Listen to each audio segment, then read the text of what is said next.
Listen, just see first one. Kunga ga mutanen ku nan don ubanku kunga inda suke kwana.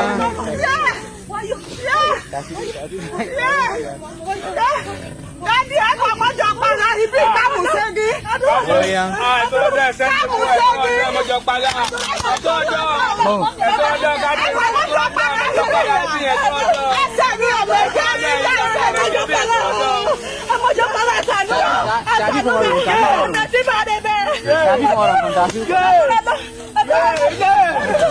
Dale con non. Dale con non. Hey.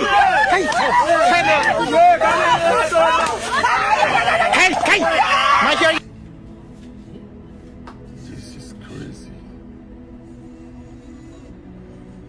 Absolutely crazy. This is crazy. When I see this way happen, so for Kabul local government, for Kogi states, you understand? So this now our mothers, this now our wives, this now our grandmothers, this now our sisters. The only sin where they commit, they say they be Nigerians. The only sin when they commit, they say they are from Kogi states. And the government vote on. Our mainstream media will never show this one. They will never let the world to see this one. What is their crime? These are farmers. Tell me why Gary no go there. Tell me why rice no go there. No, tell me. Tell me why plantain, tomatoes, fresh pepper, onion. Tell me why food no go there. These are our parents, cassava. When they go farm, now they molest. This not the one we see. Oh. This not the one we see. Oh. I be there knock them all. Outside camera self will never know. Now these people that they come tomorrow, they go talk say these people they so. They be prodigal son. They be Nigerians like us. They are brothers. Their sins are forgiven because they need their PVC for 2023. Let them integrate back to the society. They are the majority in Nigeria. Now they see so. The only sin where they commit. Now this country won't could do so. Now this same thing now you cannot talk. Wait till they for J Corey to this so that this country is not fit to be together. They say now treason and felony. What till these people that they do today so what do you call it? What till you go call what till these people that they do today now so? What you go call them? Now this country won't could do so. When they say divide this country, make everybody get peace of mind. Just let everybody go quietly. Quietly. Make everybody just go. See, this is our mothers, our wives. Go for and come back. See what they jump for road. Share this post too. Share this post. Make the world see. Make the world see. How capable is Tinubu? Make the world see the good things what Tinubu they do when they want to enter for 2027.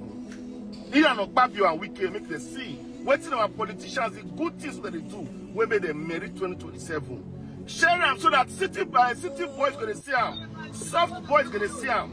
This is not the country we want to do.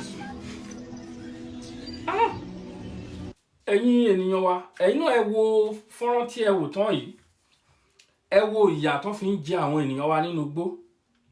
Ẹ wo àwọn ọmọ ìyá wa tí wọ́n kidnap. They are from Kaaba, Jumu local government. Àwọn people tẹ́ rí tán mú yẹn. They are from Kogi state.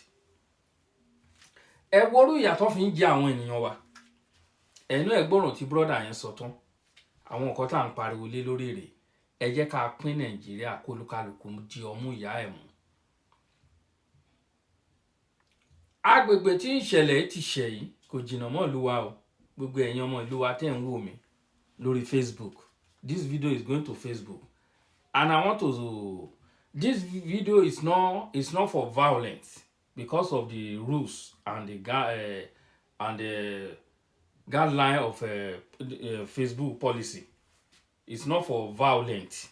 We want to load this. We want to upload this video to call the awareness of the government to see what is going on in the world, to all over the world to see what is going on. Ẹnu ẹ̀rí brother yẹn sọ statement kan pé ìgbà wo ni oúnjẹ ò ní wọ́n, ìgbà wo ni gàrí ò ní wọ́n, ẹjọ́ láàrin èmi àti ìjẹ́ gàrí wọn. Àwọn àgbẹ̀ ń jìyà, èlò èmi àti àbúrò mi ti sọ̀rọ̀ lórí gàrí lẹ́ni wọ́n ní gàrí gan láyé àtijọ́ gàrí wọ́n máa gbé àpò wọ́n máa ya ojojú ilé máa ra gàrí kiri ní àwọn tó ń ra gàrí láyé ìgbà yẹn wọ́n máa ya ojojú ilé máa ra gàrí nísìnyí ìwọ ni wàá ṣe gàrí wàá kó lọ sọ́jà bó o kó gàrí ẹ lọ sọ́jà ò rí gàrí tà gàrí á wà ní àwọn àgbẹ̀ kò sí ọ̀nà tí àgbẹ̀ fi ń jèrè ìjọba Nàìjíríà kò sí ọ̀nà náà àwọn àgbẹ̀ yìí náà ni wọ́n lọ ń ká mọ́kò yìí o ṣe ra àwọn tẹ̀wọ̀n yẹn abẹ́ ìgbéde tó ń sọ lẹ́nu at least mo ìgbéde gbogbo èdè yẹn kò sí ètò ń sọ mo ìlè sọ dáadáa ní èdè tó ń sọ lẹ́nu yẹn àwọn ènìyàn wa nìyẹn ní okun àwọn ọmọ Yorùbá lẹ̀ ń wò yẹn o àwọn ọmọ Yorùbá lẹ̀ ń wò yẹn o those people you are seeing in this video they are Yorùbás those people they kidnap that's one family ẹ wo ìyá àgbàlagbà bọ́n ṣe ń nà lọ́rẹ́ ẹ wo bọ́n ṣe ń fìyà jẹ ìyá àgbàlagbà nínú igbó ẹ̀yin ìjọba wa ti kígbekígbe ìjọ wo lolóyè Ìgbòho kúrò lágbègbè ní ara ìkúnra iná fi mú àwọn pípù yìí o ṣe nígbà tí olóyè Ìgbòho lọ sí Kaaba last week 2 weeks ago ẹgbọ́n kan tí Fúlàní sọ mo ṣe fídíò ẹ lórí YouTube ẹgbọ́n tí Fúlàní wá sọ jáde síta ní ìgboro ẹnu ẹgbọ́n tó ń jáde ní ìgboro ẹnu Fúlàní pé òun pé jẹ Ìgbòho lọ sí this thing now this and that òun pe government pé kàn wá pé Ìgbòho wá síbẹ̀ pé gbogbo bó ṣe lọ bẹ̀ yẹn ó lè cause tribalism ó lè cause this and that bombastar ó lè cause nepotism kí ni wọ́n ẹ̀yàn lọ visit àwọn ọba kí ló kọ́ wọn pẹ̀lú nepotism kí ló kọ́ wọn pẹ̀lú tribalism kí ló pọ̀ wọn pẹ̀lú wọ́n fẹ́ dà lóru ẹ wo nǹkan tá à ń sọ ṣẹ́rí pé mẹ́nubà náà pé ara nǹkan tí Nnamdi Kanu sọ rèé pé ká pín ṣé bí nǹkan táwọn ọmọ Yorùbá tá à ń pariwo léèrè Yorùbá nation kẹjẹ ká dá dúró Nàìjíríà ò lè work kò sí nǹkan náà kò sí nǹkan tó lè mú Nàìjíríà work láyé mi ò rí báwo ni Nàìjíríà ṣe fẹ́ work ẹ wá come and tell me how Nigeria will work come and tell me èní ni mo ti ń gbọ́ lórí political analysis kan tí wọ́n sọ pé wọ́n yọ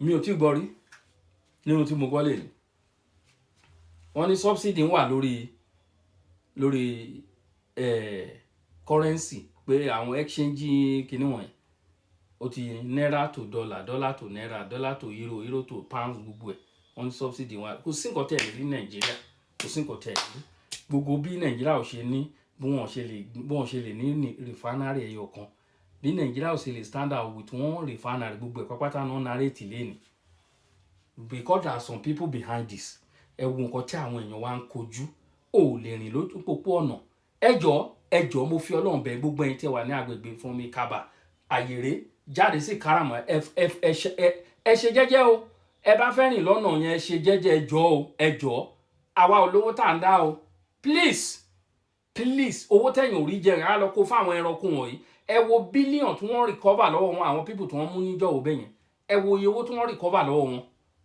ẹ wo owó tí wọ́n recover lọ́wọ́ àwọn people yìí wọ́n á fowó àwọn máa fi ṣe yẹ̀yẹ́ Nigeria government Baba Bola Ahmed Tinubu what are you doing about security in Nigeria what are you doing about insecurity in Nigeria people are dying daily what are you doing about this gbogbo yẹn dákẹ́ àwọn ọmọ tí ń rìn fada pé with èyí tó ń dùn mí jù ní àwọn ọ̀dọ́ wa ló ń dùn mí jù ọmọ Tinubu bá bọ́ sí ìgboro tó ń lọ sí ẹ̀rí wọ́n á fẹ́ para wọn lé lórí ni wọ́n á fẹ́ para wọn lé ọmọ Tinubu lórí nítorí ọmọ Tinubu jà sí ìdáwọn rìn lójú títì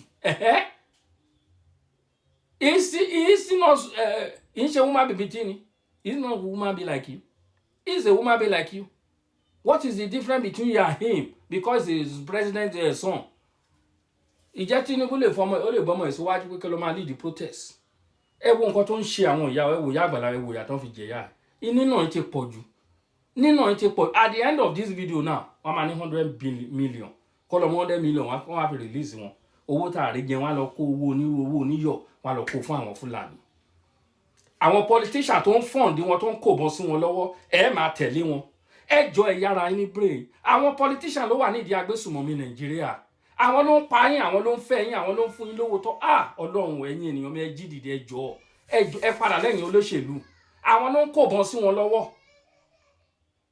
ọ̀bọ yín jèrè lẹ́yìn ọkọ̀ gbogbo yín ẹ̀ ní jèrè gbogbo nǹkan tẹ́ ẹ tọwọ́ yín ṣe gbogbo ẹ̀ lárùn mọ́ yín lọ́wọ́ àdúrà tí mo gbà fún yín nìyẹn this is too much